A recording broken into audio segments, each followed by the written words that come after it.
Des images qui sont extrêmement choquantes. Il faut savoir que c'est des collègues qui travaillent sur ce secteur-là, donc qui font un travail de proximité quand même.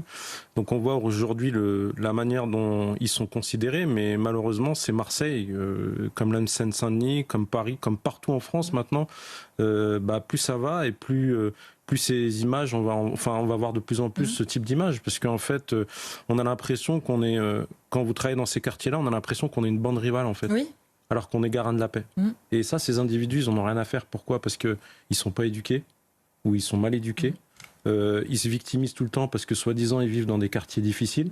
Mais au final, il faut savoir qu'il y a quelques jours, les collègues, ils interpellent un véhicule maquillé avec des individus à bord qui étaient cagoulés et qui avaient des kalachnikovs.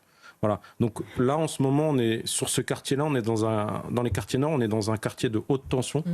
Donc on voit le résultat là en fait. Eux, on les dérange, mais je pense qu'il faut rendre hommage à ces collègues-là qui continuent. Parce que vous savez, pour un policier, et c'est estimé heureux qu'ils aient pu sortir du coup de leurs propres moyens de cette voiture. Voilà, déjà, c'est très choquant d'être blessé. On a l'habitude peut-être de secourir, mais pas de se faire secourir. Ça fait bizarre. Je peux vous garantir que ça fait très bizarre. Et puis le premier réflexe de ces individus, qui devraient à mon sens être attaqués pour violence contre personnes dépositaires d'autorité publique, non assistantes à personne en danger, ce qui ne sera jamais fait évidemment, puisqu'il faudrait qu'il y ait un juge qui veuille bien les condamner pour ça. Et le premier réflexe qu'ils ont, c'est de filmer. Pour eux, c'est quelque chose de bien qui est arrivé. On le voit sur les images, ils sont tous en train de filmer.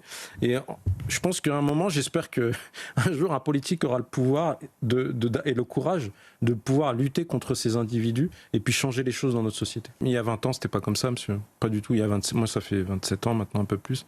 C'était pas comme ça, en fait. Il n'y avait pas cette animosité, ce degré de violence. C'était pas à ce point-là. Là, on voit pas trop sur les images, mais les collègues sont obligés de lancer des grenades parce que les collègues se font caillasser.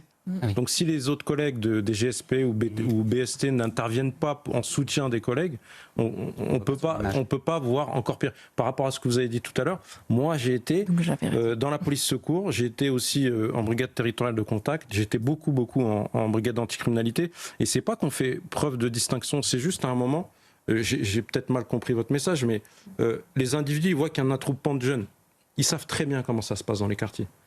Quand ils vont voir une patrouille de police, ils s'y prennent. S'ils veulent pas être dans le groupe, s'ils veulent pas qu'on riposte, ils sortent du groupe.